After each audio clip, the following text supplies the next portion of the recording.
Dieu, vraiment.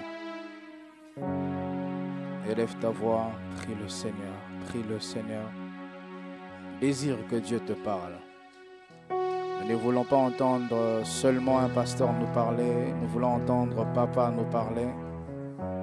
La Bible dit, mes brebis entendent ma voix, elles connaissent ma voix.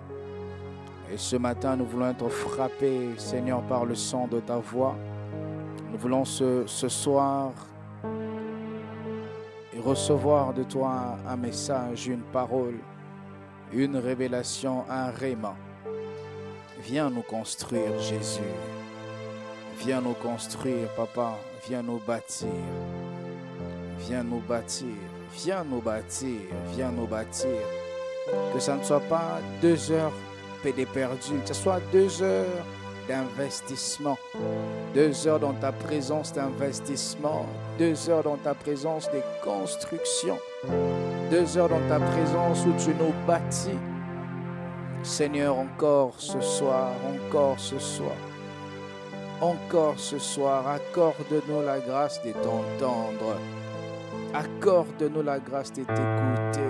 Parle, parle, tes serviteurs t'écoutent. Nous voulons, Seigneur, avoir cette attitude de Samuel. Parle, ton serviteur t'écoute. Parle, ton église écoute. Parle, tes enfants écoutent. Parle, parle encore ce soir. Parle, réponds à nos questions. Enlève le flou, enlève l'incertitude. Enlève les doutes, enlève les tâtonnements. Une vie qui est bloquée dans un carrefour, ne sachant où aller. Seigneur, par la lumière de ta parole, éclaire, oriente, guide, tiens par la main. Jésus, parle-nous, parle-nous, parle-nous, parle-nous. Nous ne voulons pas faire du surplace. Nous voulons entendre la voix de Dieu qui va nous propulser, qui va nous guider, qui va nous booster, qui va nous challenger, qui va nous remonter, qui va nous imposer, qui va nous placer sur le rail de notre destinée, qui va nous établir. Parle. Oh, tu as parlé alors que la terre était informe et vide, et les ténèbres avaient disparu, et les chaos n'avaient plus lieu.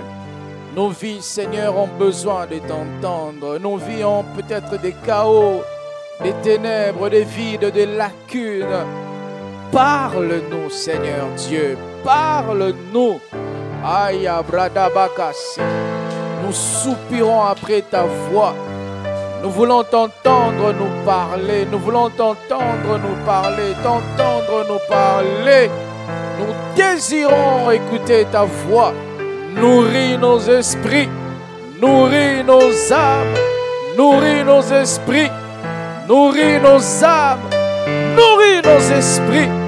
Que les voiles de l'ignorance qui se situent au niveau de notre esprit soient déchirées, afin que nous puissions te voir dans ta splendeur, que nous puissions te voir dans ta gloire. Parle, parle, parle, parle, parle, parle. Parle, Papa, tes enfants sont là. Nous avons quitté nos travails, nos bureaux, nous avons quitté nos maisons. Nous avons mis stop à notre temps. Seigneur, que ces temps soient précieux pour nous. Que ces temps, Seigneur, que nous ne puissions pas le regretter. Ô Dieu de grâce, nous voulons t'écouter. Nous voulons t'écouter. Plus de toi, Seigneur, plus de toi. Plus de ta ressemblance, plus de toi. Plus de discernement, ta voix, de ta volonté, Seigneur, plus de toi, plus de toi, plus de toi, Seigneur, plus de toi, plus de toi, plus de ta ressemblance, plus de toi, plus de toi, plus de discernement de ta voix, de ta volonté, Seigneur, plus de toi. plus de toi, Plus de toi, Seigneur. encore ce soir, Plus de toi. plus de toi dans nos vies, Plus de ta ressemblance. plus de toi dans cette Plus de église, toi. plus de toi, Plus de discernement de ta voix, de ta volonté, Seigneur, plus de toi.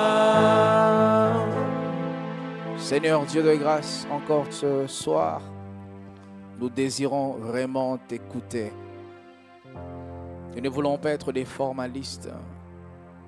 Si nous sommes ici, c'est parce que nous sommes à la recherche de ta voix. Un seul mot venant de toi changera toute notre vie. Nous voulons dire comme ces centeniers, comme ces messieurs, dis un seul mot, pas plus. Parle. Tu as parlé, la terre n'était plus informe et vide. Tu as parlé, Lazare était revenu à la vie. Tu as parlé, les pains se sont multipliés. Tu as parlé, les tempêtes se sont apaisées. La Bible dit, tu es le même hier, aujourd'hui, éternellement. Encore aujourd'hui, Seigneur, nous avons les tempêtes dans nos âmes, les tempêtes dans nos finances, les tempêtes dans nos maisons, les tempêtes dans nos emplois. Dis un seul mot. Parle. Nous sommes dans un carrefour, nous ne savons plus, Seigneur, quelle direction prendre. Quelle décision prendre? Aller à gauche, à droite, stagner. Dis un seul mot, cela nous suffit. Au travers de nos bouches, au travers de notre voix, Seigneur, ce soir, permets à ce que quelqu'un ressorte après ces cultes avec un message, un mot, une parole venant de toi. Que je diminue et que tu croisses. Donne-nous la sensibilité spirituelle, aiguise nos esprits. Donne-nous la grâce de capter, Seigneur Dieu de grâce, ta pensée. Que nous ne puissions pas ressortir de ces cultes tels que nous étions entrés. Je m'oppose à tout ce qui n'est pas de toi. Je prie que tu contrôles nos esprits, que tu diriges nos esprits. Loin de nous, toute forme de distraction, de voyage de pensée. Captive nos esprits. Nous voulons recevoir la totalité de ce que tu as réservé ce soir pour nous. Nous voulons ressortir de ces lieux pleins de toi. Rechargés par toi. Merci de nous écouter, de nous entendre. Au nom de Jésus-Christ, permets que ce message aille au-delà des frontières, au-delà des cultures. Que ce message atteigne les buts pour lesquels il a été envoyé. Je m'abandonne à toi, Saint-Esprit. Je te désire, je te veux encore ce soir. Sers-toi de moi pour la gloire de Jésus. Merci Seigneur, au nom de Jésus. Amen. Nous acclamons le Seigneur. Je vous salue dans le nom de Jésus. Je vous prie de saluer le frère, la sœur à vos côtés. Souhaitez un bon culte. Je vous prie de vous tenir debout. J'ai quelques portions d'écriture à vous proposer. Elles seront un tout petit peu nombreuses ce soir. Genèse chapitre 1er, le verset 26 au verset 28. Les autres textes, je le lirai au fur et à mesure. Nous allons évoluer. Genèse chapitre 1er, le verset 26 au verset 28. Puis Dieu dit, faisons l'homme à notre image, selon notre ressemblance, et qu'il domine sur les poissons de la mer, sur les oiseaux du ciel, sur les bétails, sur toute la terre, et sur tous les reptiles qui rampent sur la terre. Dieu créa l'homme à son image, il le créa à l'image de Dieu. Il créa l'homme et la femme. Dieu les bénit, Et Dieu leur dit, soyez féconds, multipliez, remplissez la terre, l'assujettissez et dominez sur les poissons de la mer, sur les oiseaux du ciel et sur tout animal qui s'émeut sur la terre. Que Dieu bénisse sa parole. Reprenez vos places, s'il vous plaît. Je suis revenu à Douala depuis mardi. Et mardi, nous avons eu un très, très, très bon culte que nous allons couler dans le même thème donc, ce jeudi. J'ai apporté les 2 livres de l'apôtre Marcelo. C'est son tout dernier livre qui vient de sortir. Principe pour le choix du conjoint. Il y en a en 2 tomes. Tome 1 et tome 2. Vraiment fortement recommandé aux célibataires et même pour les mariés. Et ceux qui encadrent les mariés, il y aura des principes bibliques qui vous aideront à bien mener la mission de ces mariages. Et ça, c'est mon livre. J'ai ramené encore un lot. Je vous prie de vous en procurer. Il revient à 10 000 francs CFA, 15 €. Et les tomes 2 et les tomes 1, 10 000 francs, 10 000 francs. Pour une connaissance, 10 000 francs, c'est un cadeau. Amen. Ce soir, je vais m'entretenir avec vous autour du thème « Le réveil qu'il nous faut ». C'est le thème que j'ai abordé le mardi passé, le réveil qu'il nous faut. Je fais un petit récap de ce que je dis le mardi passé. Je dis que quand on parle de ce qu'il nous faut, c'est ce qui est nécessaire, c'est ce qui est vital, c'est ce qui est primordial, ce qui est prioritaire, c'est ce qui est très important et voire même ce qui est sine qua non. Donc sans ça, on ne peut pas avoir la vie qu'il faut. Jésus-Christ parlant avec Nicodème, il lui dira dans Jean chapitre 3, le verset 7, « Il faut que vous naissiez de nouveau ». En d'autres termes, Jésus-Christ disait à Nicodème qu'il est pour toi important, il est pour toi primordial, nécessaire, il est pour toi même obligatoire de naître de nouveau. C'est ce qu'il fallait pour Nicodème. Et j'ai introduit également mon message en donnant une affirmation que j'ai considérée de ces câbles. Dans un premier temps, je dis que la prière n'est pas incompatible au travail. Et en concluant mon message, je dis si la prière n'était pas incompatible au travail, alors le travail ne devait pas aussi être incompatible à la prière. Ceux qui font le droit disent qu'aucune institution ne peut empêcher l'autre de travailler. Donc si la prière ne doit pas empêcher à ce que tu travailles, il ne faut pas aussi que ton travail te permette, t'empêche de prier. Il faut un juste équilibre. J'ai pris 2 directions en définissant le réveil. Je suis allé vraiment dans d'autres directions par rapport à tout ce qu'on a déjà entendu, que j'ai donné à moi-même comme définition. La première direction en définissant le réveil, je dis que c'est sortir du sommeil afin d'entrer dans la réalité de la vérité divine à notre sujet. J'ai dit que lorsque nous sommes en train de dormir, le sommeil est généralement caractérisé par des illusions. Le sommeil nous donne des songes ou sinon des rêves très illusoires et qui ne sont pas forcément réels. Ça veut dire ce que tu as dans ton sommeil, tu n'as pas forcément cette réalité dans ta vie réelle. Il y a des gens qui rêvent, ils sont dans une très très très belle vie, très très bonne vie. Ils ont des voitures, ils sont mariés, mais après quand ils se réveillent, ils n'ont pas vraiment ça. Il y a des gens qui ils dorment, ils font des rêves qui sont dans la poubelle, dans la pauvreté, mais après quand ils se réveillent, c'est pas ça. Et le sommeil est caractérisé par ces illusions, par ces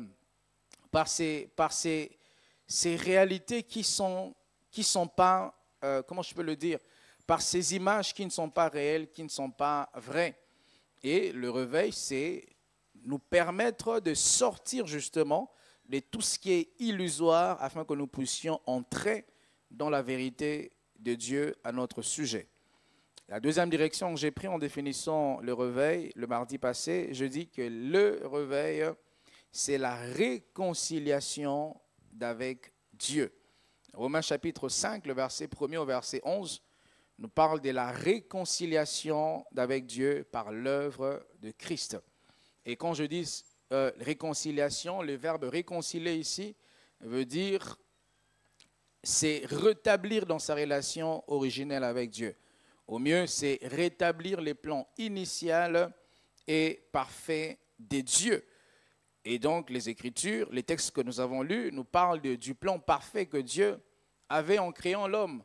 Lorsque Dieu a créé l'homme, dans Genèse 1er, le verset 26 au verset 28, nous révèle que Dieu a béni l'homme et Dieu souhaitait que l'homme prospère, que l'homme se multiplie, que l'homme domine, que l'homme assujettisse la terre, que l'homme soit les supérieurs au-dessus de toutes les autres créatures de Dieu. C'était ça, la pensée profonde de Dieu lorsque Dieu créait l'homme.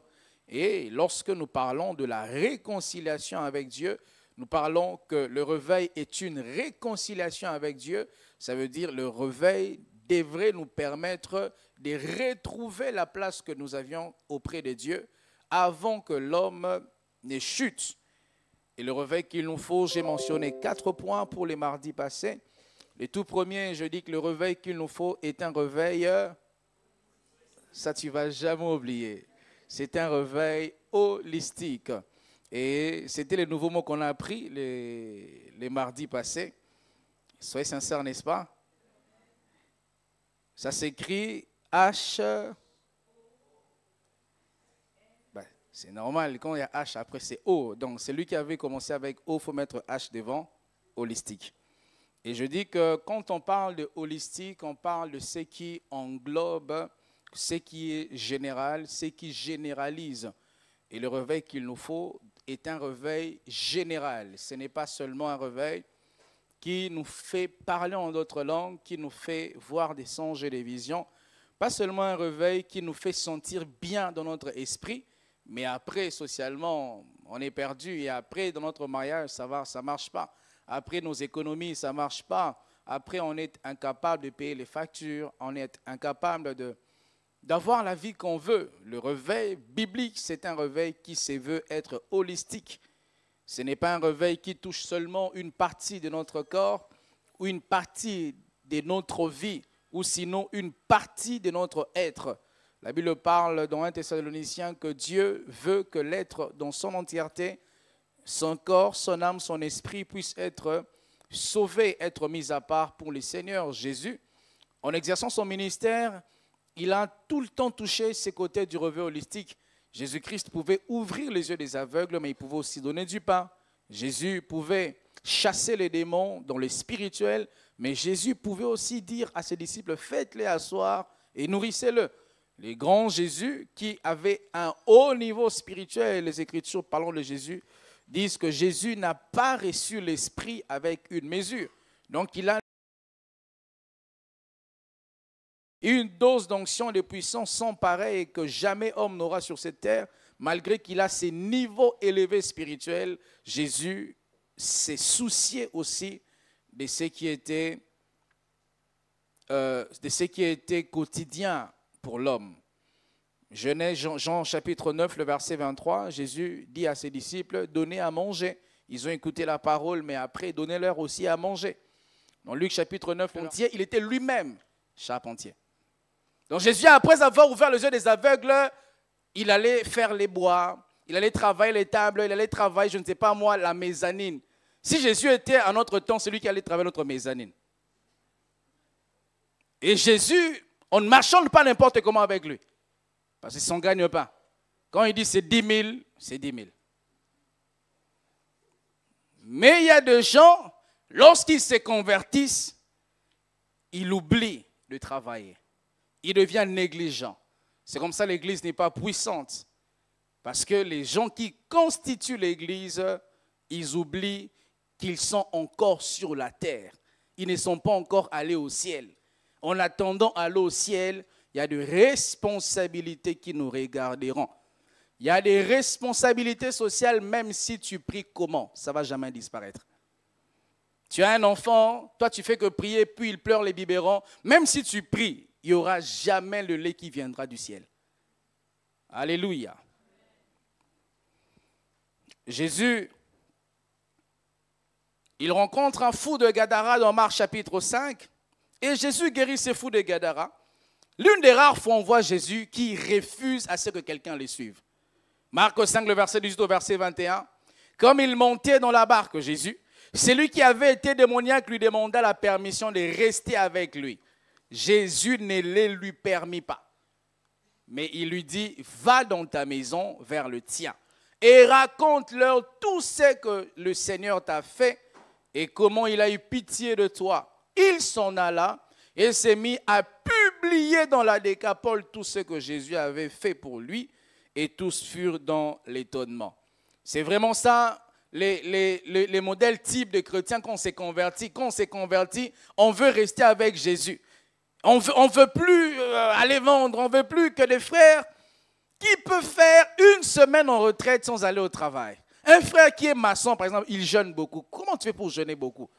Quand on est maçon, on ne jeûne pas beaucoup, tu n'auras pas la force d'être efficace. Tu es bensikinaire, mais tu jeûnes 4 fois la semaine, mais tu ne seras pas efficace, mon frère. Le travail des motos demande beaucoup d'énergie physique. Et toi maintenant, parce que tu jeûnes trop 4 fois la semaine et tu n'as plus la recette qu'il faut, et puisque tu n'as plus la recette qu'il faut, par conséquent, tu n'as plus la vie qu'il faut. Tu n'as plus le pain qui tombait sur ton assiette chaque matin, chaque soir. Et au lieu que tu reconnaisses que ce manque de pain, ce n'est pas un démon, c'est une performance qui a baissé, tu vas prier. Encore, tu t'enfonces. La prière, il y a des choses qu'elle ne fait pas, comme je vous ai dit le mardi passé. Il y a des choses que la prière fera. Il y a des choses que la prière va, comment je veux le dire, va provoquer, mais elle ne va pas faire. Et Jésus lui a dit, toi, tu ne restes pas avec moi. Jésus l'a envoyé dans sa maison, à la Décapole. Et la Décapole, c'est l'ensemble de 10 villes. Cet homme serait plus important à la Décapole qu'aux côtés de Jésus. Certains ont mis de vous après la conversion, tu seras plus important à l'hôpital avec les bistouris qu'à l'intercession. Donnez-moi l'amen. Vous serez plus important dans un cabinet médical, un cabinet d'avocat, qu'en lavant le sol de l'église. Vous serez plus important dans les cabinets d'un ministre qu'en prêchant ici. Parce que si tout le monde, après leur conversion, ils viennent pour rester avec Jésus, les jours que... Comment il s'appelle celui qui a tué Jésus là? Hérode, hein? Pilate. Comment il s'appelle? Les jours que cette autorité-là crucifie Jésus, si tout le monde voulait être à côté de Jésus, le corps de Jésus-Christ va pourrir à la croix. Il faut qu'il y ait un homme qui s'appelle Joseph d'Arimathée, qui lui, après sa conversion, a compris que je suis appelé à suivre Jésus, aussi à gagner l'argent. Alléluia. Regardez à la compassion, si seulement les directeurs de Néo, ils claquent le doigt comme ça, tous les cultes comme ça, tombent à l'eau. Est-ce que pour que nous résolvions, c'est ça, hein? C'est ça, n'est-ce pas, non? Je vais arriver. J'ai juste provoqué pour savoir comment je vais aborder ces points-là tout à l'heure. Pour que nous parvenions à résoudre ce problème-là, ce n'est pas la prière. Il faut que nous ayons quelqu'un qui est haut placé, qui va nous aider à prier sans interruption d'électricité. Là, ce n'est pas l'intercession. C'est quelqu'un qui a compris. Après le salut, je dois travailler pour l'avancement du royaume. Tous, nous n'allons pas prêcher ici. Tous, nous ne serons pas utiles dans le royaume en chantant, en lavant les toilettes de l'église. Chacun de nous sera utile selon les domaines de sa prédilection. Deuxièmement, je dis que le réveil qu'il nous faut, c'est un réveil qui doit nous pousser aux choses prioritaires sans négliger les restes.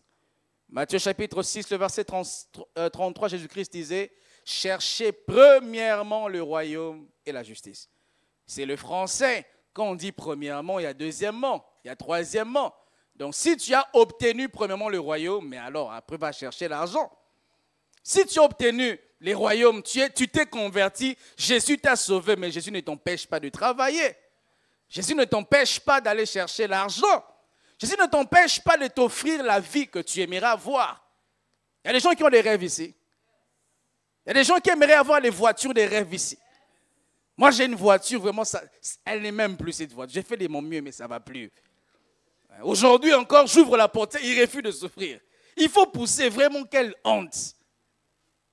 Et ça, forcément, que j'ai pris. Après avoir prié, je dois travailler, économiser pour avoir une nouvelle voiture. Premièrement, le royaume de Dieu. Si tu n'as que les premièrement le royaume, sans avoir le deuxièmement, le troisièmement, sache que les manques du deuxièmement et du troisièmement va étouffer les premièrement. Je vais les répéter.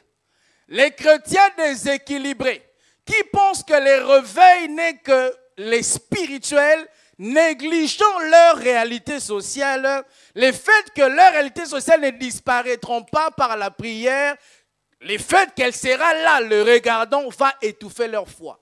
Et vous êtes ici dans cet auditoire. Le fait que tu ne sais pas comment tu vas rentrer, ça va te déranger. Le fait que la pluie t'avait dérangé, j'ai pris qu'il pleuve encore aujourd'hui.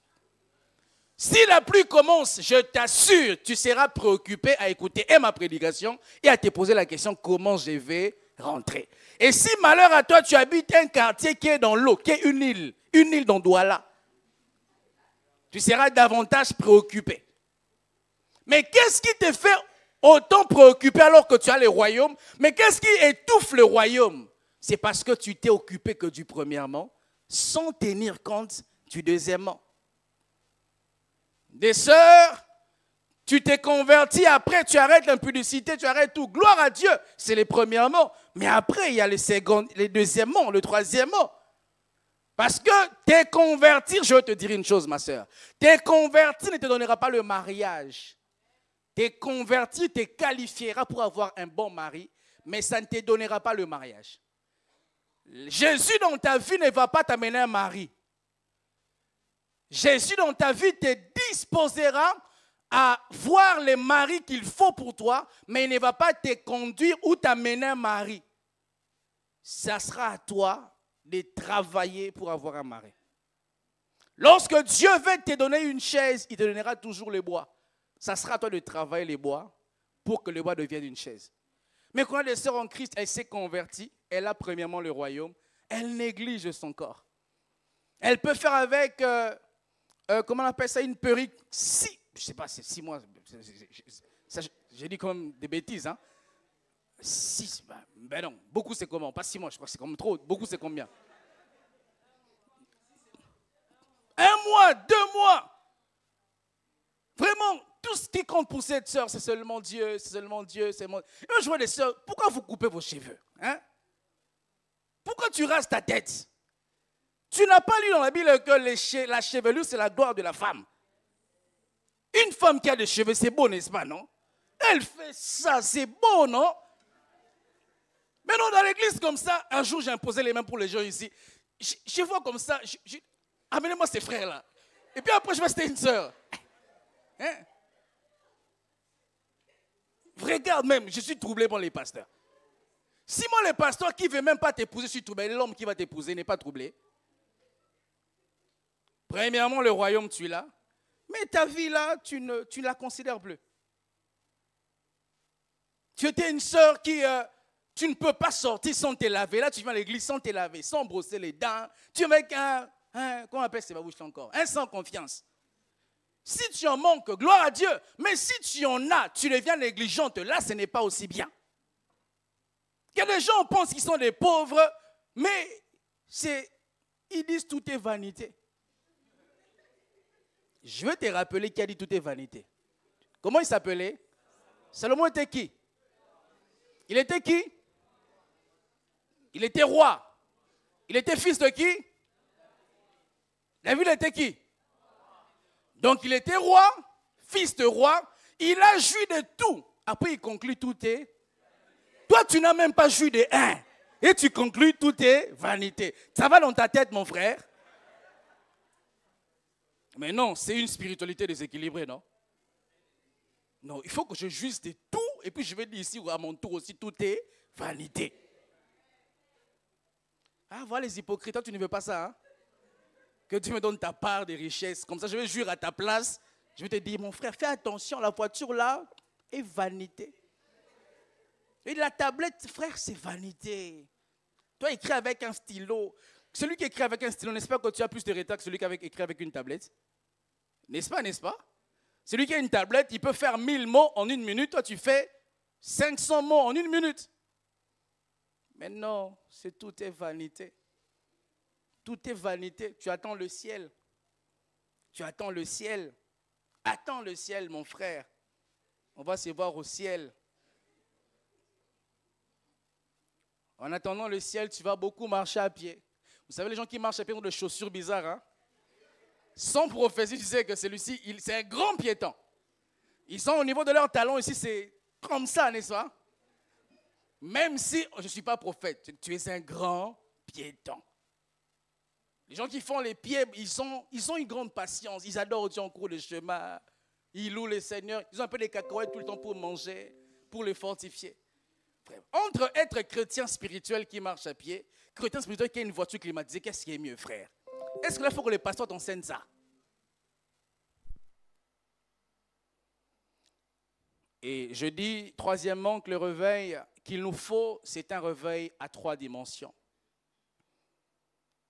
1 Thessaloniciens chapitre 5, le verset 23, la Bible dit que le Dieu de paix vous sanctifie lui-même tout entier et que votre être, l'esprit, l'âme et le corps soient conservés irrépréhensibles lors de l'avènement de notre Seigneur Jésus-Christ.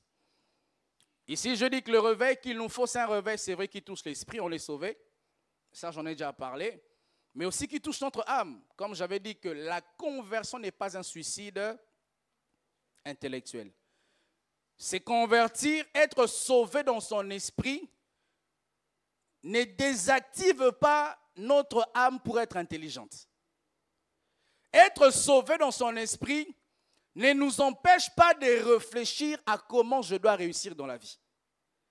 Être sauvé dans son esprit ne nous empêche pas de nous asseoir un peu, de poser des questions. Où va ma vie? J'en suis où? Vous savez, des fois, l'église dite de réveil nous endort beaucoup. Nous endort vraiment beaucoup. Et quand elle nous endort beaucoup, nous allons bâtir des hommes spirituellement forts, mais socialement très faibles. Spirituellement, ayant des dons, beaucoup de dons spirituels, vivant dans la sainteté, mais après, socialement, ils sont dans beaucoup d'incapacités. Et sachez, mes frères, que l'impuissance blesse beaucoup. Quand tu es impuissant, tu seras blessé. L'impuissance est une cause des blessures intérieures. Et l'impuissance peut quelquefois rendre ton cœur mauvais, sans que tu te rendes compte, mais que ton cœur s'abîme parce que tu te rends compte que tu es impuissant. Tu ne peux pas acheter le pain que tu veux, pas la chaussure que tu veux, pas la montre que tu veux, pas voyager comme tu veux, pas habiter dans la maison que tu veux parce que l'impuissance rend jaloux, l'impuissance rend blessé, l'impuissance. Et c'est parce que nous, pasteurs, on nous a enseigné que le ciel, d'ailleurs c'est vrai, nous vivons pour aller au ciel, mais entre-temps, il y a une vie sociale qui nous attend. Un jour, je parlais avec des frères camerounais. Je leur disais que j'ai du mal à manger quand je suis seul. Et ils me disaient, quand ils sont seuls, ils mangent très bien. Et donc, j'ai conclu qu'ils ont beaucoup d'appétit. Mais non, l'estomac que Dieu t'a donné là, avec beaucoup d'appétit, si tu ne travailles pas, comment tu vas le nourrir?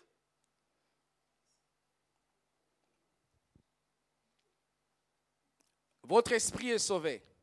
Votre âme. L'âme, généralement, c'est ce que les psychologues disent, que c'est le centre des sentiments et des émotions, n'est-ce pas? Il y a des gens, quand ils se convertissent, ils n'ont plus de rêves. C'est fini. Ces sentiments de réussir, de briller, c'est fini. Ça s'est éteint. Tout ce qu'ils rêvent, c'est d'aller au ciel. Ils ne rêvent plus de devenir une grande femme. Ils ne rêvent plus d'être un homme d'affaires reconnu. Elles ne rêvent plus d'être une femme des valeurs. Son rêve, c'est aller au ciel et attendre un mari qui va l'épouser.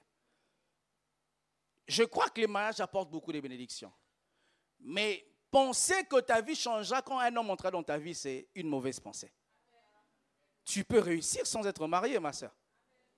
Tu peux réussir brillamment sans qu'un homme vienne dans ta vie. Mais oui, parce que si nous croyons que ma réussite est dépendante d'un mari, et si le mari ne venait pas, tu ne réussiras pas alors. Toutes les capacités que Dieu a mis en toi, les diplômes que tu as. Donc vraiment, tu n'attends qu'un mari pour que tu réussisses. Je ne vous encourage pas à rester célibataire. Mais ne conditionnez pas votre réussite à un mariage. Si ça vient, gloire à Dieu. Si ça ne vient pas aussi, gloire à Dieu. Que je vois des sœurs, elle n'a plus de rêve. Tout son rêve, c'est le ciel. Et c'est le mariage. Elle attend impatiemment le prince charmant. Et le prince charmant, c'est juste que dans les films. Ah mais oui. Que dans les films. La vie réelle n'est pas comme ça. Hein? Un prince charmant qui, à ton réveil, il t'amène les plateaux avec des omelettes, avec les jus de fruits, avec les pains, une tasse de café. Sincèrement, depuis que je suis pasteur, moi, je ne connais pas ça. Même ma femme ne me fait pas ça. Moi-même, je ne fais pas ça à ma femme. Je ne sais pas si vos femmes, vos époux le font, mais les choses des blancs, comme on dit. On s'est convertis, les rêves qu'on avait, on les a perdus. On avait les rêves à 25 ans, je dois atteindre tel objectif. À 30 ans, je dois atteindre tel objectif. Mais quand on s'est converti, on a intégré l'intercession. Faille, faille, nuit de prière, retraite, jeûne. Et on se rend compte que les rêves des dieux, je les atteins, mais mes propres rêves, je ne les atteins pas. Sachez ceci, mes frères et sœurs, que puisque Dieu a créé l'homme pour vivre sur la terre avant d'être enlevé, Dieu permettra toujours, après que tu sois monté au ciel, que tu redescendes. Et tes réalités vont te regarder. Je ne sais pas si ça vous arrive. Moi, j'habite un quartier, il arrive qu'il n'y ait pas d'électricité. Imagine, tu rentres très tard après une journée fatiguée, puis il n'y a pas de lumière. Tu te sentiras comment? Des fois, on a envie de rentrer d'où nous venons, n'est-ce pas? On a envie de rentrer à l'église, rentrer au bureau, rentrer au restaurant.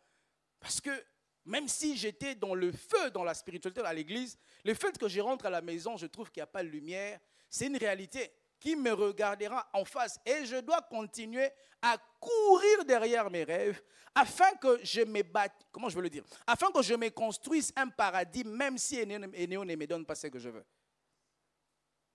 Que votre Dieu vous sanctifie, esprit, âme, mais aussi les corps.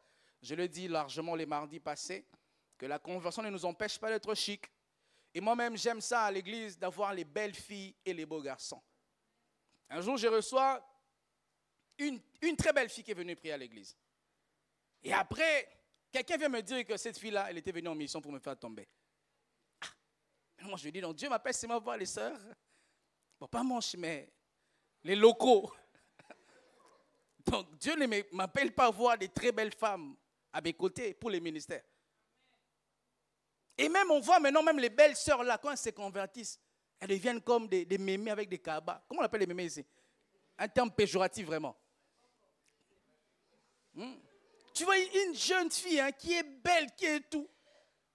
Elle ne veut plus, je ne vais pas donner la valeur à ton corps de manière excessive, mais elle ne s'habille plus en fonction de son âge. Elle met des cabas, des cabas, des cabas, des cabas, des cabas.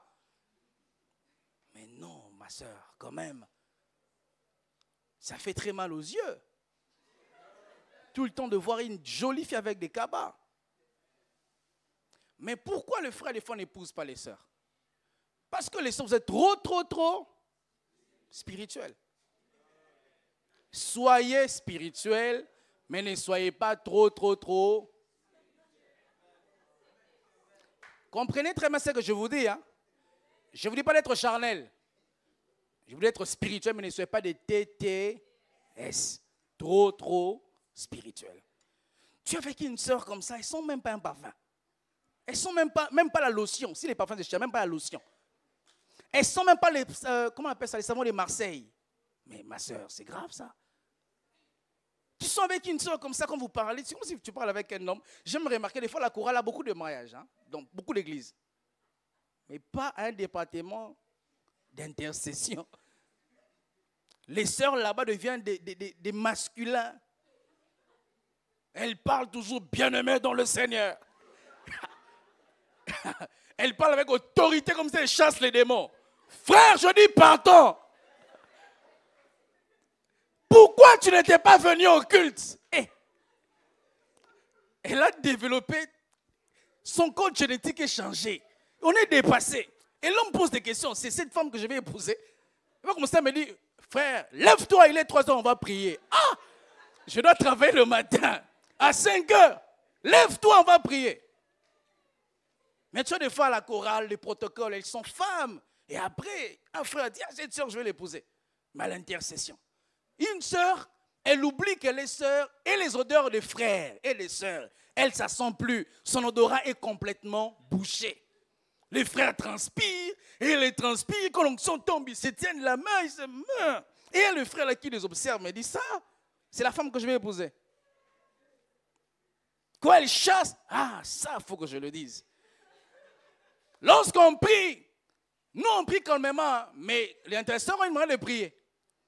Maintenant, quand on élève le niveau, on va chasser les démons. Je me suis toujours posé la question, pourquoi on devient vilain quand on fait les combats spirituels?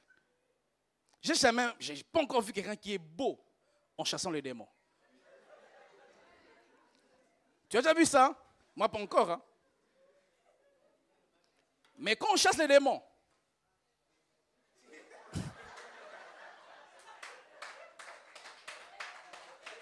c'est comme si les démons ont peur de ton visage. Et vous savez maintenant, beaucoup prier comme ça, déforment ton visage. Vous ne savez pas ça? Il y a des gens qui, il n'est pas fâché, mais il a, comment on appelle ça, 11-11. Comment on appelle ça ici? Les 111. Ce n'est pas qu'il est fâché, mais il a trop habitué son visage à faire ça et naturellement, c'est resté comme ça. Maintenant, toi, une sœur, tu as 24 ans, tu as 30 ans. Les prières simples, tu n'aimes pas. Oh Dieu, je t'adore, je te célèbre. Toi, tu n'aimes pas. Quand on dit, on va maintenant, l'avion de l'ennemi, on va demander fire, fire, fire, fire. Et toi, fire, fire. Et quand tu dis fire, tu réfléchis déjà, tu réfléchis. Tu te fais une scène. Tu vois comment est-ce que le pilote là va mourir. Ça va faire le crash. Et tu développes une haine dans ton cœur, le visage change. Mais non, le frère qui voulait t'épouser était à côté. Tu vois que tu n'es pas en train d'aider ta vie. Hein? Qu'est-ce qui détruit ta vie? C'est fire, fire.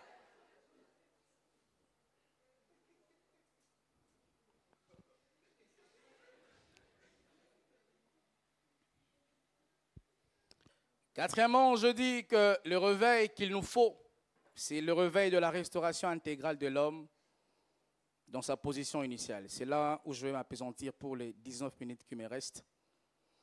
Le mardi, jeudi, dans Exode chapitre 8, le verset 28, lorsque Moïse, sur instruction de Dieu, a dit à Pharaon, il faut que nous partions. Et puis après, il n'était pas très d'accord, mais finalement, il a fléchi. Il a dit à Israël, je vous laisserai partir avec vos bœufs, avec vos biens, mais ne vous éloignez pas trop de l'Égypte. Or, le réveil qu'il nous faut, c'est un réveil qui nous positionne, comment je veux le dire, qui nous replace dans notre position initiale. Mais lorsque nous nous convertissons, Satan veut que nous puissions prier et briller spirituellement, mais que nos vies sociales ne brillent pas. C'est un démon qu'on appelle l'esprit religieux. L'esprit religieux, c'est un démon comme l'impudicité, l'esprit de célibat, l'esprit de ceci, de pauvreté. Lui, cet esprit impur, il n'opère que dans les choses spirituelles. On l'appelle esprit religieux. Il opère dans les choses spirituelles, mais qui t'éloigne de ton objectif. C'est comme ça, vous entendez trop les gens en parler, les gens qui disent tout le temps, Dieu m'a dit. Mais tu te poses la question, quelqu'un qui entend régulièrement la voix de Dieu, comment sa vie ne change pas? Ils ne se rendent pas compte qu'il est sous l'emprise de l'esprit religieux. Comment toi, tout le temps, les chefs de l'État parlent à ton oreille, mais ta vie ne change pas? C'est que ce n'est pas les chefs de l'État. Tout le jour, tu nous dis ici, Dieu m'a dit, Dieu m'a dit. Mais le Dieu m'a dit ne change pas ta vie. Ce n'est pas Dieu, c'est un démon qui s'appelle l'esprit religieux. Comment prétends-tu vraiment entendre la voix de Dieu régulièrement? Mais cette voix de Dieu, au lieu qu'elle te rapproche de ta destinée, elle t'éloigne. Ça, ce n'est pas la voix de Dieu. Je viens de Kinshasa, j'ai connu un frère que j'ai encadré. Et après ce frère, Dieu a commencé à faire grâce, il a obtenu un travail, sa vie va entrer de mieux en mieux. Et il va vers une sœur pour l'épouser. La sœur lui dit que Dieu m'a dit que c'est l'autre frère qui est l'homme de ma vie. Mais quand c'est Dieu qui a dit, est-ce qu'on va forcer la main de Dieu? Il laisse. Et la sœur qui va avec le Dieu m'a dit, le frère là lui dit aussi, Dieu m'a dit, tu n'es pas la femme de ma vie. Et elle revient vers le frère. Puis le frère dit, toi qui m'avais dit que Dieu t'avait dit. Dieu s'était trompé. Quand j'étais célibataire, les sœurs me disaient, Dieu m'a dit, je suis la femme de ta vie. Ah, je disais, donc Dieu, toi tu es polygame. Donc toutes les sœurs comme ça, tu veux que je les épouse. Comment je vais faire? J'ouvre une parenthèse. On ne se marie pas par les Dieu m'a dit. On se marie sur la seule base, c'est l'amour. Parce que Dieu ne peut pas te dire d'épouser quelqu'un que tu n'aimes pas. Mais Dieu t'expose au divorce. Comment Dieu te dit d'épouser? Toi, ton choix, ce sont les filles claires. Mais Dieu te dit maintenant, toi, tu vas épouser une fille noire. Mais non. Lorsque vous avez dans vos critères les critères primordiaux, ne commettez pas l'erreur de les changer parce que vous les regretterez demain. Par exemple, un critère non négociable pour toi, moi, quand un homme est élancé, je n'arrive pas. Mais non, toi, il y a un bout d'homme comme ça, comme moi qui vient, Dieu m'a dit, et toi tu acceptes parce que Dieu m'a dit. Hé, regarde-moi ces sœurs. Dieu ne peut pas mettre dans ton cœur les désirs des choses qui n'existent pas. Si ces choses n'existent pas, Dieu va les créer. Toi, depuis toujours, tu as toujours aimé les filles élancées. Et toi, une intercesseuse comme ça, qui aime beaucoup prier, parce qu'elle prie bien. Toi, tu commences à penser que Dieu m'a dit. Tu le regretteras. Et Pharaon, il travaille dans un esprit religieux.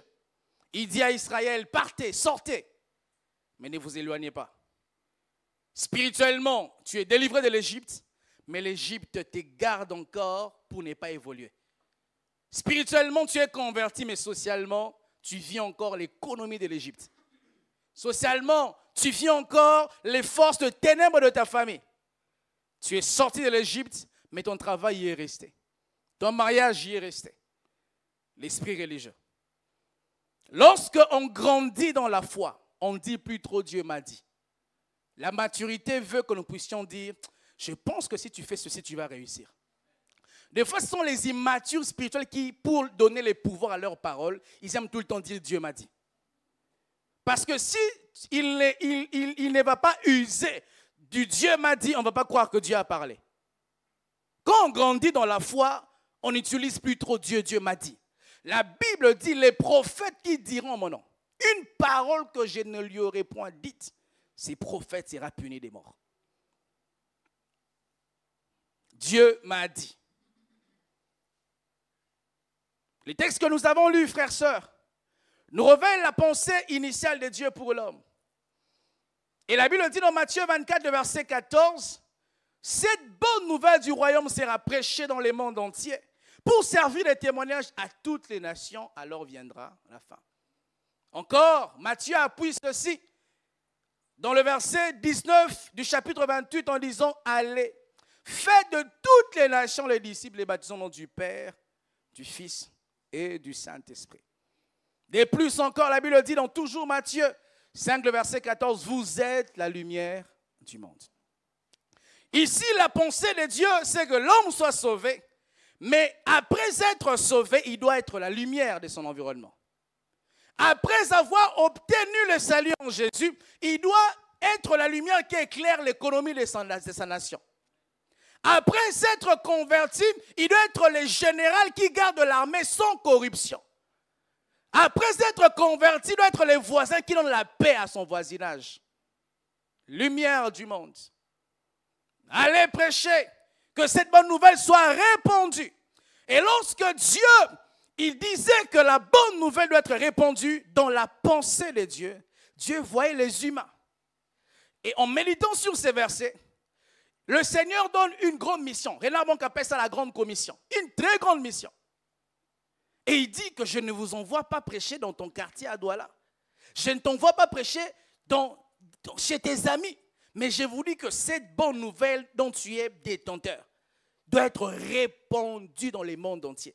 Tu vas aller dans les nations, faire des nations les disciples. Dans la pensée de Dieu, Dieu voyait quel genre d'hommes qui peuvent être en mesure d'accomplir intégralement cette mission. Dieu, dans sa pensée, en disant que les chrétiens, que nous devons être lumière du monde, que nous devons répandre la nouvelle de Dieu dans le monde entier et que nous devons faire de toutes les nations les disciples, dans la pensée de Dieu, Dieu avait un spécimen d'homme. Dieu avait un standard d'homme. Et ce soir, je vous parlerai d'un seul standard, l'apôtre Paul. Dites Paul. Paul, qui était-il? Paul, il fut le disciple à l'école d'Emmaüs, à l'école de Gamaliel, allais-je dire. Paul, il était un rabbin qui apprenait dans une université de l'époque très célèbre. Et l'université appartenait à un autre rabbin qui s'appelait Gamaliel, Actes chapitre 22, le verset 2, qu'on va le lire tout à l'heure. Qui était Paul? Il était persécuteur. Les Écritures nous parlent en Philippiens chapitre 3, le verset 4. Au verset 6, on nous parle de son CV. La Bible dit, « Moi aussi, cependant, j'aurai sujet de mettre ma confiance en la chair. Si quelqu'un autre croit pouvoir se confier en la chair, je l'appuie bien davantage. » Il dit, « Moi, circoncis le 8e jour de la race d'Israël, de la tribu de Benjamin, hébreu, né d'hébreu. Quant à la loi pharisien, quant aux zèles persécuteurs de l'Église, irréprochable à l'égard de la justice de la loi. » Ici, l'apôtre Paul brandit qui il était. Il dit, je ne suis pas n'importe qui. Il dit, j'ai un grand CV, j'ai un grand bagage. Qui était-il encore, l'apôtre Paul? Il était un homme intelligent. Lorsque tu écoutais les enseignements de Paul, il mettait la barre haut. Il élevait les niveaux. L'apôtre Paul, à lui seul, il a écrit les 3/4 des livres du Nouveau Testament. L'apôtre Paul a écrit les épîtres aux Romains. Il a écrit la première, la deuxième épître aux Corinthiens. Il a écrit Galates. Il a écrit Éphésiens. Il a écrit Philippiens, Colossiens, 1 et 2 Thessaloniciens, 1 et 2 Timothée. Il a écrit Tite. Il a écrit Philémon. L'apôtre Paul, l'apôtre de la grâce. Pour ma part, l'apôtre Paul est l'apôtre le plus utilisé dans le Nouveau Testament. Les plus utilisés par Dieu, par les miracles, par la mission, par l'impact et le succès. L'apôtre Paul. Mais qui était-il vraiment, l'apôtre Paul? L'apôtre Paul, par sa nationalité, il était juif et il était aussi romain. Il avait double nationalité. Il était camerounais, français. Il était belge, congolais. Il était sénégalais, il était malien. Il avait double nationalité. Vous allez comprendre tout à l'heure pourquoi. La Bible dit, Jésus, il veut que la bonne nouvelle soit répandue, que le réveil vienne. Mais quel type d'homme Jésus-Christ recherche pour que son but, son plan soit atteint? Il recherche des hommes à la carrure de Paul. Paul, il est un peu différent de Pierre. Pierre, il était trop spirituel, mais pas très studieux, mais pas très intelligent. Mais Paul, quant à lui, il était à la fois spirituel et studieux. Lorsque l'apôtre Paul s'est converti, j'aimerais le lire rapidement pour vous. Dans Actes chapitre 9, le verset 1er au verset 9, l'histoire de la conversion de Paul.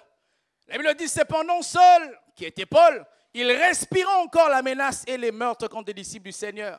Et il s'est rendu chez les souverains sacrificateurs et on lui demanda, lui demanda des lettres pour les synagogues de Damas, afin qu'il trouvât des partisans de la nouvelle doctrine, donc les chrétiens, hommes et femmes, il les amena liés à Jérusalem. Quel zèle!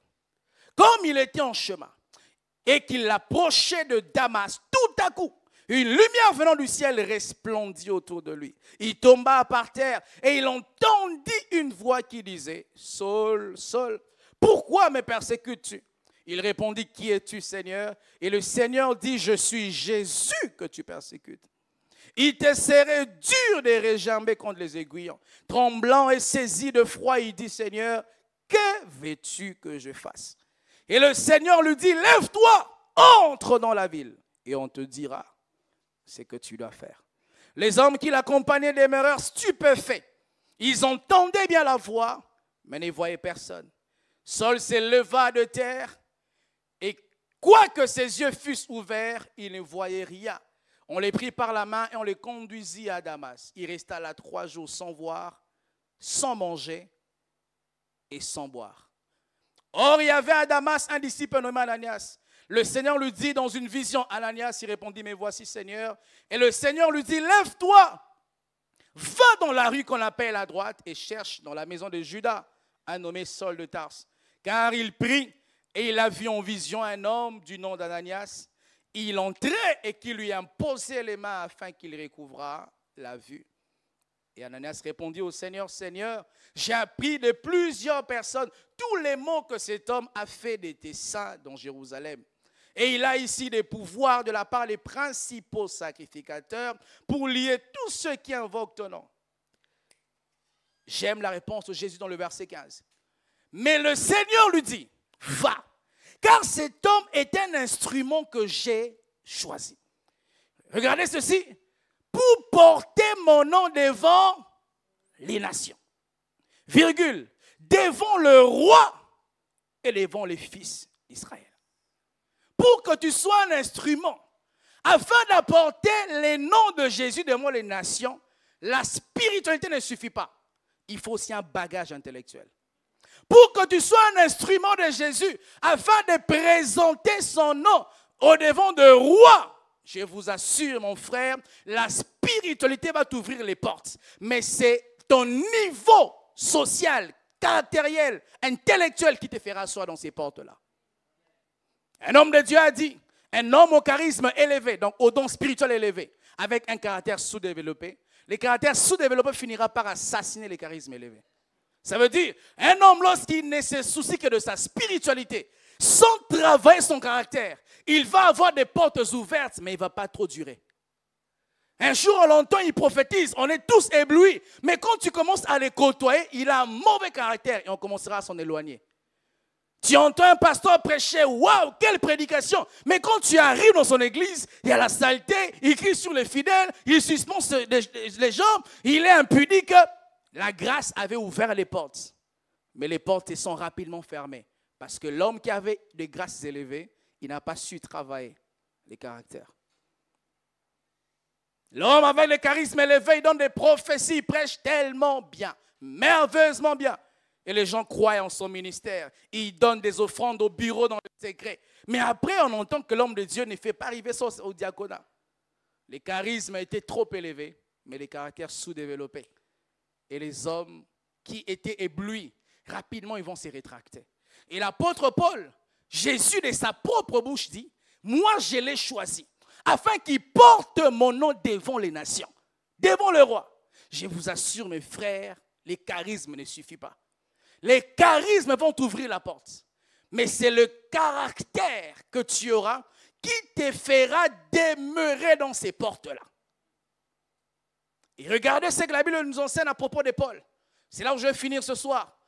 Après sa conversion, quelques années plus tard, dans Actes chapitre 22, mais à partir du verset 37 de Actes 21, la Bible dit, au moment d'être conduit dans la forteresse, Paul, il dit au tribun, il parle à Lysias, m'est-il permis de te dire quelque chose? Et le tribun répondit, tu sais le grec. Pourquoi les tribuns n'a pas dit à Paul, tu dois me parler ou tu ne peux pas me parler? Pourquoi le tribun est en train d'entrer dans une compétence linguistique alors que Paul ne veut que se justifier? Regardez la suite. Le verset 1er au verset 2 du chapitre suivant, dans Actes chapitre 22. La Bible dit, lorsque Paul a reçu la parole, il dit, homme frère et père, écoutez ce que j'ai maintenant à vous dire. Pour ma propre défense. Lorsqu'ils entendirent, écoutez ça, lorsqu'ils entendirent qu'il parlait en langue hébraïque, ils redoublèrent les silences. Et Paul dit. Donc, lorsque Paul, il a fallu qu'il se défende son ministère, les hommes n'ont pas écouté Paul parce qu'il avait les dons spirituels, mais parce qu'il parlait l'araméen. Regardez ça, c'est ce que la Bible dit. La Bible dit, lorsqu'ils entendirent qu'il parlait en langue hébraïque, lorsqu'ils ont entendu Paul parler l'hébreu, la Bible dit, ils ont redoublé les silences. Donc ça veut dire la prospérité du ministère de Paul ne reposait pas seulement dans les dons spirituels, aussi par les bagages intellectuels qu'il avait. Regardez ce que la même portion dit dans les versions différentes. La Bible dit dans la même portion de Acte 22, le verset 2, la nouvelle Bible de Second dit ceci. Lorsqu'ils entendirent qu'il s'adressait à eux en langue hébraïque, le calme se fit plus grand encore. Tu peux avoir des choses à dire pour te défendre, mais les hommes doivent t'écouter en leur parlant par les langages qu'ils comprennent. Si tu n'utilises pas les langages que les hommes comprennent, tu seras expulsé et éjecté dans un environnement. Pour que Paul puisse demeurer là en poursuivant sa mission, il fallait qu'il soit dans un niveau intellectuel qui allait lui permettre d'utiliser une capacité linguistique afin que l'auditoire l'écoute doublement. Il y a des orateurs, quand vous les écoutez, tu dis, il avait, comme on dit, hein, à Kinshasa, il avait déchiré la révélation, la parole. Mais les autres, quand tu les écoutes, et la révélation et l'intelligence grandit. Moi, en tant que chrétien, j'ai resté dans une église où on me donne les révélations, mais aussi on me fait grandir dans l'intelligence. Pas une église, plus j'y vais, j'écoute ces pasteurs, je suis abruti. La Bible dit, ils redoublèrent. La version nouvelle édition de Genève de 1979, la Bible dit, lorsqu'ils entendirent qu'il leur parlait en langue hébraïque, ils redoublèrent les silences. Et j'aime la version de King James en français. La Bible dit, lorsqu'ils ont entendu, ils firent encore plus de silence. Ils se sont tués encore pour écouter qu'est-ce qu'il a à nous dire. La version de Chouraki, la Bible dit, lorsqu'ils entendirent Paul leur parler en langue hébraïque, ils se font encore plus silencieux. On ne les a pas obligés, rester silencieux. Mais ils ont écouté un homme qui utilisait ses capacités intellectuelles pour le royaume et ça les a obligés d'écouter. Frère, tu peux gagner ton patron quand tu utilises son langage professionnel, il croira en ton Dieu. Tu peux gagner tes collègues au travail quand tu parviendras à utiliser leur langage, mais avec la puissance de Dieu. Je vais l'expliquer autrement. Tu peux gagner tes camarades à l'université lorsque tu utiliseras leur langage en brillant dans toutes les matières et après ils te poseront la question, qu'est-ce qui fait que tu es intelligent? Tu vas leur dire, je suis chrétien. On n'a pas écouté Paul parce qu'il était chrétien. Mais d'abord, il avait libéré une connaissance et ils ont dit, mais qu'est-ce qui se passe? Le silence a été imposé dans leur esprit. Les gens des fois ne nous écoutent pas parce qu'on n'a pas la parole. Mais on ne s'est pas associé à la parole, la science. La Bible disait à la foi, ajouter à la connaissance. Non, à la foi, ajouter la connaissance. Il y a des hommes qui ne viendront jamais prier à la compassion. Si moi, les pasteurs, je ne m'efforce pas à grandir dans mon intelligence. Il y a des gens qui ne viendront jamais prier ici. S'ils ne voient pas que ces pasteurs, au-delà de m'expliquer la parole, ils peuvent m'expliquer macro-microéconomie. La version de Martin de 1744 dit ceci. Et quand ils ouïrent qu'il leur parlait en langue hébraïque, ils firent encore plus de silence. Il n'y avait pas un chef de classe qui leur disait, taisez-vous. L'apôtre Paul est en train de parler, personne. Mais l'apôtre Paul a dégagé un niveau d'intelligence que ça les a obligés de les écouter. À un moment donné dans la vie, nous nous battons pour rien. Élevez les niveaux. Lorsque vous élèverez les niveaux, les choses vont se soumettre à vous. Le problème, c'est que nous élevons que les niveaux spirituels. On jeûne beaucoup, on prie beaucoup. Mais la personne qui jeûne beaucoup, la personne qui prie beaucoup, socialement ne peut pas se retrouver. C'est au travail qu'on promet les autres, ils sont promus. Mais toi, les chrétiens, tu as gardé les mêmes postes pendant 10 ans. Parce que les autres, ils vont faire des formations. Toi, tu ne fais qu'élever la spiritualité, mais tu n'élèves pas ton niveau intellectuel. Et tu ne sais pas t'imposer. Et quand les justes se multiplient, la Bible dit qu'il y a la paix dans la ville. Le réveil qu'il nous faut, ce n'est pas un réveil seulement des rabachaka. Parler en langue, c'est bien. C'est bien. Voir les anges, c'est bien. Mais n'oublie pas que tu vis parmi les hommes et ces hommes ont un langage qu'ils comprennent. La version Parole de vie de 2017 dit, quand ils entendent Paul parler dans leur langue, ça c'est bien, dans leur langue. Donc Paul a usé de leur langue. Vous savez, j'ai fait une petite étude. Des fois, les gens me voient comme un gigolo, comme un clown. Mais ce que je fais, je le fais vraiment à bon escient. Des fois, quand je parle comme un petit Camerounais et vous riez, je ne suis pas là pour faire rire, je sais ce que je fais. Je sais que si je m'identifie à vous, vous allez plus m'écouter. Je sais que si je parle ici d'un bongo tchobi, tu vas dire, mais il a appris ça où? Ça me permet de percer vos cœurs. Imaginez que je suis un Congolais, je viens si je prêche en lingala. Mais je dois apprendre à utiliser votre langue. Votre langue, ce n'est pas seulement les Français. C'est vos mœurs, vos coutumes, votre tradition. Je dois les apprendre. Quand tu vois un Congolais connaître ça, ça te fait réfléchir. tu vas redoubler les silences pour m'écouter. Et ça, ce n'est pas l'onction. C'est que j'ai compris, je suis dans une terre missionnaire. Au-delà d'être congolais, je dois étudier les Bassa, les Bamoun, les Ewondo, tout ça. Ça me permettra de toucher chaque âme selon sa racine, selon son origine. Ça fait que vous doublez votre silence pour m'écouter. Le problème, c'est que des fois, tu ne sais pas t'imposer. Parce que tu es tout le temps au même pied d'égalité avec les gens.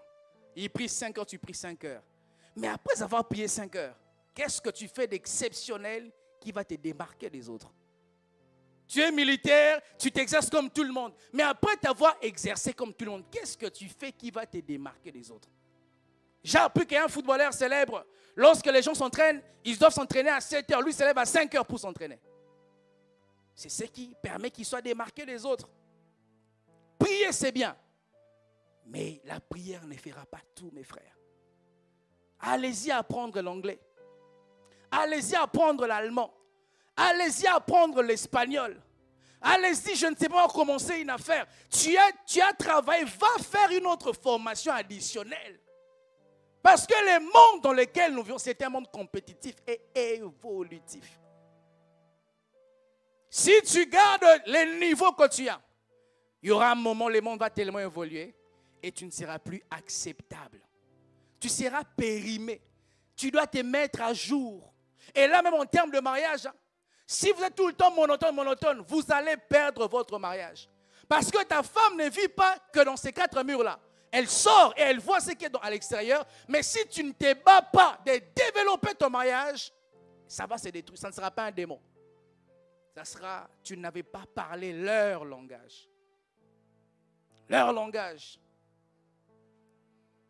Parole de vie 2017, quand ils entendent dire Paul parler leur langage, elle me dit, ils sont encore beaucoup plus calmes. Vous savez, des fois, nous ne gagnons pas les gens parce que une église, on est dans un quartier aussi chic comme ça, mais on met un baffle qui dérange les gens. Mais comment ils vont venir prier ici? Il faut qu'on apprenne à parler leur langage. Quand on a fait nos actions dehors, on a parlé leur langage. J'ai dit à l'équipe, faisons une note circulaire. Dites aux voisins, excusez-nous, il y aura des nuisances sonores pendant 2 heures. Ils se disent, mais l'église est différente. Hein? Ils se rendent compte, mais ils sont différents. Et un jour, on va les gagner. Parce qu'ils sont habitués à ce que les églises fassent ce qu'ils veulent. Mais ils voient une église, ils leur demandent, excusez-nous, il y aura une nuisance sonore pendant 2 heures. Vraiment, soyez compréhensifs. Et ils se rendent compte, mais ils sont ordonnés. Il arrive des fois, je viens au premier culte ici, je vois on met les baffes dehors, il n'y a personne. Je dis, mais frère, c'est pas réfléchi ça. Il n'y a personne dehors, tu mets un fort musique, pourquoi? Ça dérange les autres. Et les autres nous voient comme des fous parce que ce n'est pas réfléchi. C'est compréhensif quand il y a des gens dehors, mais quand il n'y a personne, frère, ce n'est pas réfléchi. Des fois, on voit à l'église ici, les pasteurs prêchent bien. Il a la grâce de Dieu, mais l'église ne grandit pas parce que la chorale, les instruments, vous jouez fort. Une salle petite comme ça, pourquoi il faut beaucoup de bruit? Il y a des gens qui ne supportent pas ça. Il aime les pasteurs, il aime écouter mes enseignements, mais quand il pense qu'il y a trop de bruit, il ne vient plus. Apprenez à parler leur langage. Les réveils qu'il nous faut, c'est ces réveils-là aussi. Il ne faut pas qu'on spiritualise tout. Il faut que nous puissions nous adapter à nos réalités. Je ne peux pas prêcher à Douala comme je prêche au Congo. On n'a pas les mêmes réalités. Lorsqu'on m'invite en Europe, je ne prêche pas de la même manière en Europe qu'ici. Parce que les Européens n'ont pas de problèmes de faim, pas de problèmes de transport. Je prêche des autres choses. Là-bas, je touche les émotions, je touche l'orgueil, je touche ces choses. Mais ici, je touche les transports, je touche socature. Là-bas, je ne vais pas leur parler, frère, tu dois prier pour que la lumière ne soit pas coupée. Ils n'ont pas ces problèmes. Je dois comprendre leur langage afin qu'ils soient captivés. Je suis allé en Europe, en Belgique, frère. J'ai prêché, je crois que c'est le 6 août. J'ai toujours prêché là-bas, plusieurs fois d'ailleurs. Mais cette fois-là, c'était autre chose. C'est comme s'il y avait quelque chose. J'ai prêché un jour là-bas, je disais, un chrétien ne boit pas l'alcool. Et ça m'a créé beaucoup de problèmes sur Internet jusqu'à aujourd'hui. Chaque matin, quand j'ouvre mon Internet, les gens m'insultent. Vraiment, je comprends, j'ai touché là où il fallait que je touche. Il y avait une blanche dans l'auditoire qui était de ceux-là aussi, mais qui n'avait pas parlé.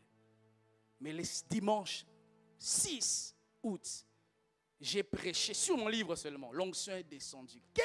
J'avais une onction sur moi comme pas possible. Je lève les mains, les gens tombent, même ma femme tombe. J'ai prié pour des gens. Et après, je vais au bureau me reposer. On me dit par le protocole, il y a quelqu'un qui veut te parler. Je dis, il peut entrer. Elle entre comme ça, c'était la blanche. Elle me dit, pasteur, je vais me repentir. Les jours que tu veux, j'ai prêché comme ça, je crois que c'était au mois de mars, un truc comme ça. Elle m'a dit que je disais, mais c'est qui celui-là? C'est qui celui-là? Elle m'a dit, mais pasteur, le Saint-Esprit m'a convaincu. Je vais te demander pardon. Il s'est agenouillé. Une blanche. S'agenouille devient. Il s'agenouille. Elle me dit, pardon, pasteur. Est-ce que c'est seulement parce qu'il y avait l'onction là? J'ai parlé leur langage. Elle a vu, malgré qu'elle m'a dénigré, j'ai prié pour elle. Quand j'ai prié pour les gens, elle est venue s'agenouiller, j'ai prié pour elle, mais ce n'était pas une attitude parce qu'elle n'était pas vraie. C'est après qu'elle a vu que malgré qu'elle m'a dénigré, que je ne savais pas. Mais elle est venue, j'ai prié pour elle. Elle était touchée. Elle est venue me voir après. J'ai parlé leur langage. Vous savez, si ici à la compassion de l'âme, nous nous convertissons en parlant les langages des païens, sans être des païens, nous gagnerons des païens. Si chacun de nous, dans ton quartier, là où tu vis, là où tu travailles, là où tu étudies, là où tu vends, tu commences à parler leur langage sans devenir eux, tu gagneras tes collègues. L'apôtre Paul disait, avec les Grecs, j'étais comme un Grec. Jésus a dit, vous êtes la lumière du monde. On ne doit pas briller à l'église, on doit briller dans le monde. On n'arrive pas à briller parce que nous sommes dans un réveil déséquilibré. Et regardez, écoutez ceci. C'est les chrétiens qui prient dans une famille de païens chaque 3 heures à haute voix. Mais comment tu vas les gagner? Ils ont droit au repos. Ils ont droit à la tranquillité. Ils ont droit à la quiétude. Ils ne vont pas croire que tu connais parce que tu cries Rabachaka la nuit. Mais non. Je suis pasteur. Mes voisins ne savent même pas que je suis pasteur. Ils ne m'entendent jamais prier. Parce que je me dis, Dieu n'a pas besoin de m'entendre, je dois crier. J'ai pris dans mon cœur, Dieu m'entend. Alors nous ne parlons pas leur langage et ils ne se convertissent pas. Parce que nous voulons les déranger. Ton père c'est un païen, tu pries la nuit, tu tapes les mains. Ton mari c'est encore un païen, mais tu pries d'une manière. Mais quand il faut, mais tu te dis, mais ça c'est être chrétien. Ah mais oui, ce n'est pas un démon. C'est que tu ne sais pas parler leur langage. Tu es une sœur comme ça, mais tu t'habilles comme toutes les sœurs païennes. Tu ne parles pas leur langage. Parler leur langage, ce n'est pas s'habiller comme eux. C'est avoir les mêmes réalités que ces personnes, mais avoir une attitude différente. On est tous au travail, il n'y a pas d'argent, les gens volent, mais malgré que vous traversez les mêmes réalités, toi tu ne voles pas. Un jour, ils vont te poser la question, tu pries où? Ils vont te dire, mais qu'est-ce que tu fais pour nouer les deux bouts du moi? Le problème, c'est qu'on est comme eux. La lumière du monde n'est plus lumière du monde. Jésus a dit que votre lumière luise. Imaginez-vous une seule lumière ici dans le noir, on l'allume, mais ça n'éclaire pas. On dirait qu'il y a un problème. Une lumière doit luire, doit briller. Le problème, c'est que on est des apôtres Paul, on a un grand CV comme ça, mais on n'a pas de résultat. Parce que nous sommes des personnes réveillées de manière très déséquilibrée. C'est au travail, c'est toi qui fais les Congos, ça. On sait que tu es frère, tu es sœur, tu pries. Mais quand on parle d'un sujet pour les critiques, tu entres, tu ajoutes. Mais comment ils vont croire en ton Dieu? Les hommes respectent ceux qui sont différents. Sur les coups, ils ne vont pas t'encourager d'être différent. Mais plus le temps passera et tu demeureras dans ta différence, ils vont te respecter un jour. Le problème, c'est que nous voulons à l'instant t'encourager. Mais non, tu es en train de s'aimer une sémence. Un jour, ils vont voir, mais ça fait 10 ans. Je t'ai jamais entendu critiquer quelqu'un. Ça fait 10 ans. Lorsque nous, on va after work, boire, manger avec les autres femmes, toi, tu n'es jamais venu. Mais c'est quoi? Lorsque tu prêches par ton vécu, ça crie plus fort que tes paroles. Mes frères et sœurs, si nous sommes des chrétiens que des spirituels, sans tenir compte que nous sommes sur une terre avec une société qui a des normes, l'Église ne grandira pas. Le Jésus qui habite en toi ne sera pas vu par les hommes. On sera un sel de la terre qui n'a pas de saveur. La saveur, ce n'est pas seulement chasser les démons. c'est aussi apprendre à influencer les hommes. Par la grâce de Dieu, un jour, je suis allé avec un de mes fils voir les gouverneurs. C'est la première fois qu'il me reçoit, je suis là à la maison. Depuis lors, on est, par la grâce de Dieu, ça va entre nous. Mais à chaque fois qu'il m'appelle ou il m'écrit, je réponds, mes respects, son excellence. Il m'appelle pourtant, il me vous voit, il m'appelle pasteur. Mais je me tiens à carreau, c'est une autorité. Les problèmes, c'est qu'avec nous, quand le gouverneur est maintenant là, tout le monde s'allait dire, toi, Dieu m'a dit, tu vas demander de l'argent. Ça va te discréditer, pasteur. Les autorités là ont besoin de Dieu, mais ils veulent voir Dieu parmi les vrais chrétiens. Mais nous allons le voir, audience, l'argent. Mais il va te voir comme tout le monde. Même si tu as des besoins, retiens-toi, Dieu prendra soin de toi. Un papa fait l'église avec une voiture, papa donne-moi, mais ça te rabaisse. Ça te rabaisse. Tu as des besoins, crie à Dieu, il va te donner l'argent. J'ai reçu quelqu'un, je n'ai pas demandé, il m'a dit, Dieu m'a dit de te donner 1 million pour ça. J'ai des besoins. Mais si je vous demande tout le temps là, vous n'êtes pas venu pour que je vous demande de l'argent. Vous ne quittez pas vos maisons pour que je vous demande de l'argent. Ce n'est pas que j'ai beaucoup d'argent, j'ai vraiment besoin d'argent. Mais vous n'êtes pas là pour ça, vous êtes là pour écouter la parole. Et nous, quand Dieu se monte et fait grâce, Dieu devient les pasteurs d'une autorité. Voilà comment tu le traites. Et il va se fatiguer, il va fuir. Parce que tu es un homme au charisme élevé avec un caractère sous-développé. Les hommes qui ont des vraies grâces, hein, un prophète qui est un vrai prophète. Mais vous dites, mais comment il n'a pas de succès? Parce qu'il a les dons, mais ça lui manque le caractère. Il n'a pas de caractère. Un prophète, il marche tout le temps, il se balade, tu le vois en Dokoti, en Bopi, sur la moto. Hé, papa, c'est quoi? Les hommes respectent ce qui est rare. Quand tout le temps tu te vois, on va pas tu n'es plus un mystère, tu es démystifié. Jean, au culte hier, mardi, je suis rentré chez moi à 23h, je crois.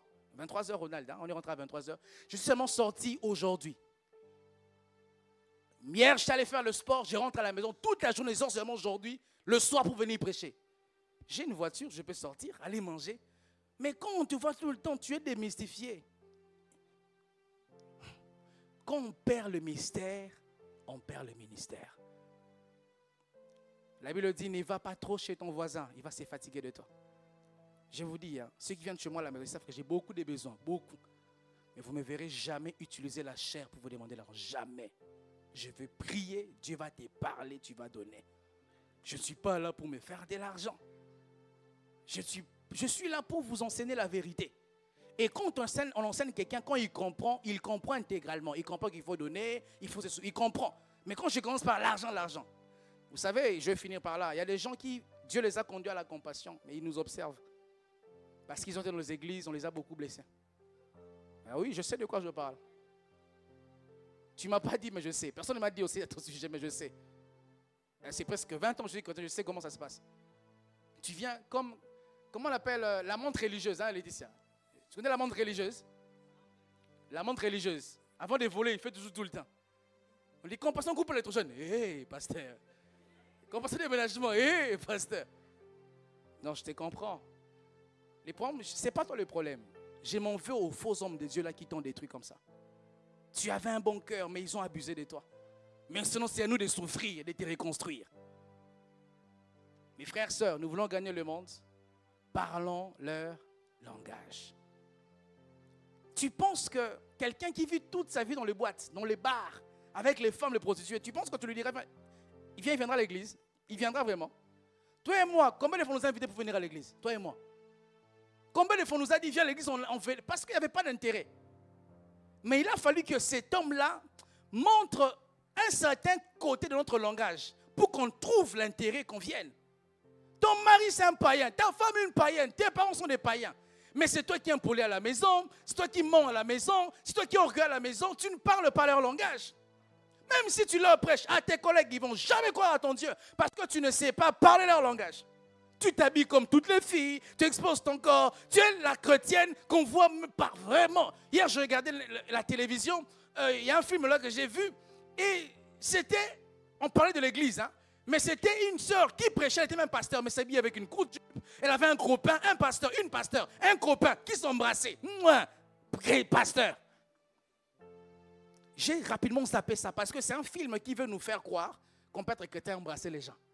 Ça détruit nos valeurs. Ça me dit que non, tu peux être chrétien, mais tu t'habilles, on voit tes couilles. Ça détruit nos valeurs. Et tu penses que les gens vont te respecter quand tu te conformes à eux. Les gens sont attirés par ce qui est différent. Je peux te prêcher jusqu'à 21 ans, tu vas m'écouter. Tu sais pourquoi? Je suis différent. J'ai des choses que toi tu n'as pas, tu vas m'écouter. Comment on dit tiafouin? On dit comment ici? Comment? Peña. Feignant. C'est ça, Nia. Nia. Un autre mot, je parle votre langage. Mais quand on est comme les autres, ils ne vont pas nous écouter. Je vais finir, hein. Là vraiment je vais finir. Non, les fardeaux est trop grand, mais là je vous assure, je vais finir. Il faut que je sois sincère envers vous. Quand on est trop différent, des fois on se pose beaucoup de questions. Quand on est trop différent, des fois on se dit, est-ce que j'en fais pas des trop? Quand on est trop différent, des fois on se dit, mais est-ce que je suis obligé d'être comme ça? Mais ce que tu ne sais pas, c'est que de l'autre côté, les gens t'observent dans le secret. Et Dieu, dans leur cœur, il fait les téléchargements. Il y aura un jour, il y aura 100% de téléchargements. Mais non, toi, puisque tu ne vois pas encore des résultats, tu veux faire comme les autres. Tu es comme quelqu'un qui pense que la plante ne pousse pas parce qu'elle ne sort pas de la surface. Il y a des plantes qui poussent d'abord en profondeur avant de monter en hauteur. Il y a des vies que tu impactes tellement dans le secret, mais que Dieu ne permet pas encore, tu le vois physiquement. Mais non, si toi tu te fatigues, tu te relâches, parce que tu ne vois pas encore les résultats, tu vas détruire toutes les années de consécration que tu as eues. Imaginez là, je vais arrêter maintenant d'être saint, parce que je ne vois pas. Mais toutes les années que j'ai eues là, je vais les mettre où? Un jour, une jeune fille, dans son quartier, elle en avait marre d'être différente. Elle a commencé aussi à aimer les garçons. Elle a commencé à faire montrer son corps quand elle s'habillait. Il y avait un vieux papa qui l'appelait. Il lui dit une seule chose, ma fille et toi aussi. C'est quand elle a dit, mais c'est papa vieux qu'il est, donc il me voyait. Il voyait que j'étais chrétienne, il voyait que j'étais différent. Il y a tellement de hommes qui t'observent, ils te prennent pour modèle. Ton collègue au travail, l'apparence, il te dit qu'il ne croit pas en toi, mais il sait. En fait, tu es même son unité de mesure. Si toi tu es son modèle, mais non, tu as commencé à baisser parce que c'est dur. La foi ne rend pas les choses simples. La foi rend les choses possibles. C'est pas parce que c'est possible que c'est facile. Ça peut être difficile, mais c'est possible. Nous nous relâchons comme ça. Parce que les autres font aussi, nous faisons. Nous sommes en train de détruire un leadership que Dieu nous a donné. Plaise au Seigneur de nous donner d'être des chrétiens qui sont différents du monde, afin que le monde voie notre lumière briller. Que Dieu vous bénisse abondamment. Alors que tout le monde est assis, j'ai le son dans mon cœur et je vais t'accompagner dans cette décision que tu dois prendre dans les secondes qui vont suivre. Alors que tout le monde est assis, seuls ceux qui veulent prendre la décision d'être différents, même si tu es conscient que cette différence, il y aura un prix que je dois payer, des choses que je vais perdre, la notoriété, les respects. Mais tu sais, quand je parlais, tu sais que ça c'est moi. Là où tu es, tiens-toi debout. Nous allons prier avec toi, afin que le Seigneur t'introduise dans cette course. Ça sera dur, mais je t'assure, ça sera très sûr. Il y a des amis que tu vas perdre, des relations que tu vas perdre, les respects que tu vas perdre aux yeux de ta famille. Mais tu sais que je dois prendre cette décision. Je dois arrêter avec cette fille qui ne correspond pas Tu sais que si j'arrête à faire avec cette vie, il y aura un temps de transition, je vais souffrir, je vais manquer. Mais tu sais que Dieu n'attend que cette décision. Il n'attend que ça pour qu'il m'ouvre son ciel. Seigneur Jésus, la Bible dit dans le jour de leur détresse, ils crièrent à toi. Tu envoies ta parole et ta parole guérit. Donne-moi, Seigneur, une église, les hommes et les femmes qui sont réveillés et revêtus de manière équilibrée, qui excellent dans leur esprit, dans leur âme et dans leur corps, qui peuvent parler en d'autres langues, mais qui peuvent aussi travailler dans la société, qui peuvent être jeunes, belles, beaux, mais être aussi saints, purs, craignant Dieu, qui peuvent avoir les opportunités de tromper leur femme, de tromper leur mari, de voler dans la caisse de l'État, de voler dans la caisse de leur entreprise. Mais à cause de l'identité chrétienne, ils vont dire, il vaut mieux souffrir avec Dieu dans la prison qu'être dans le palais sans Dieu. Seigneur, je veux ce type de chrétien. La Bible dit, lorsque les justes se multiplient, la ville est dans la paix. Donne dans cette église, dans cette nation, dans cette ville, dans cette région du littoral, des hommes et des femmes intègres, des chrétiens nés de nouveau, vraiment, et qui ne sont pas des obstacles de l'évangile du royaume dans leur environnement de vie. Seigneur, je veux ces chrétiens. Je ne m'exclus pas de ces chrétiens. Je veux l'être. Viens, Seigneur, enlever en nous tout langage qui nous empêche de gagner le monde. Viens enlever en nous tout langage qui nous empêche de percer les cœurs du monde.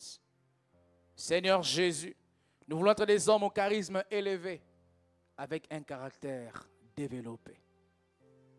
C'est ces hommes et ces femmes que nous voulons être. Lorsque le monde nous regardera, qu'ils aient envie de nous ressembler. Lorsque le monde nous observera, qu'ils aient envie de dire, ton Dieu sera mon Dieu. Nous ne voulons pas seulement prêcher en criant haut et fort, Jésus-Christ est mort, mais nous voulons que ce que nous pouvons dire de notre bouche, que nous le disions en vivant. Seigneur, telle est ma prière ce soir. C'est cette église que je veux. Des papas comme ça, des mamans comme ça, des frères et sœurs comme ça. Équilibrés pour la gloire de ton saint nom. Au nom de Jésus-Christ, nous avons ainsi prié. Amen. Nous acclamons le Seigneur. Nous allons apporter nos offrandes. Nous aurons deux services comme d'habitude. Je le fais très rapidement comme nous sommes hors du temps.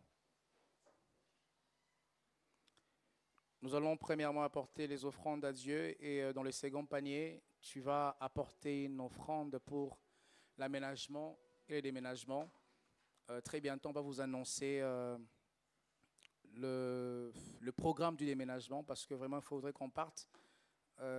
C'est le moment pour nous de quitter cet endroit, pour laisser à Dieu plus d'espace et on va vous expliquer quand on veut le faire pour que